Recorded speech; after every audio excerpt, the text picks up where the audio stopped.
इब्तिदा कौन है, इंतहा कौन है।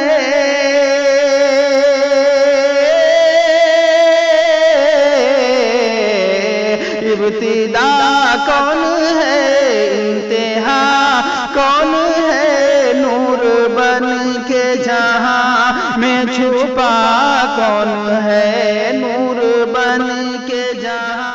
खाने का भी इंतजाम है माशाअल्लाह। अब आइए, झूठ एक कबीरा गुनाह है। झूठ को हम और आप बहुत ही कमतर दर्जे के लेते हैं। कहीं कहीं पर कभी मजलिस में झूठ बोल देते हैं, कभी चौक चौराहे पर झूठ बोलते हैं और अपनी बात को मनवाने के लिए, सबसे बड़ा बनने के लिए सोचते हैं। और ये हकीकत है कि एक झूठ को छुपाने के लिए 10 नहीं हजारों झूठे बोलना पड़ता है। तो आइए, झूठ के ऊपर एक मुकालमा पेश करने के लिए मैं जिक्रा कौसर और साजिया तरन्नुम और मैं उनकी साहिलियों से गुजारिश कर रहा हूं कि वो तशरीफ लाए और मुकालमा। अस्सलाम वालेकुम। वालेकुम अस्सलाम। अप्पी सुनिए जरा, आज मैम ने मुझे बहुत अच्छी बात बताई है। हाँ बताओ, क्या बताई है तुम्हारी मैम ने? अप्पी, मैम ने हमको बताया है झूठ सारी बुराइयों की जड़ है और हमको झूठ बोलने से मना किया है। और प्यारे नबी सल्लल्लाहु अलैहि वसल्लम ने फरमाया झूठ कभी ना बोलो। हाँ, तुम्हारा स्कूल बड़ा अच्छा है, इसलिए तो अम्मी ने तुम्हारा एडमिशन वहाँ करवाया है ताकि तुम अच्छी बातें सीख जाओ। हाँ अप्पी, अब मैं कभी झूठ नहीं बोलूंगी। और मैम ने हमको अब्दुल कादिर जिलानी का वाक़या भी सुनाया है और हमको ये बताया है कि अब्दुल कादिर जिलानी डाकू के सामने भी झूठ नहीं बोले। उन्होंने साफ बता दिया कि मेरे लिबास के आस्तीन में 40 अशरफियाँ सिली हुई है। अब्दुल कादिर जिलानी कितने सच्चे थे ना।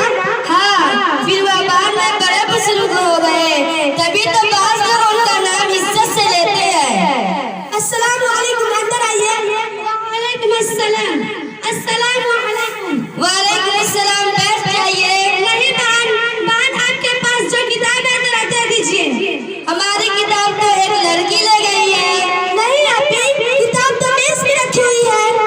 खामोश, तुझे क्या मालूम, क्या तू कोई घर में बैठी थी? ठीक है, मैं जा रही हूँ, खुदा हाफिज। देखो, उस दौर में मुझे झूठी मत बनाया करो, बड़ों के बीच नहीं बोला करते। ये तो खुला हुआ झूठ है, किताब तो मेज पे रखी हुई है।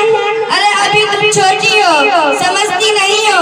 ये लोग किसी से मांग कर ले जाते हैं और खराब कर देते हैं। अभी तो फिर कल दलील किया था, कहा गया कि जो साहब अब्बू को मालूम करने आए तो बोल देना अब्बू घर पे नहीं है, लेकिन तुमने तो बोल दिया अब्बू घर पे है। मगर मैंने तो सच बोली थी ना। चुप रहो, सच सच है।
रखिए।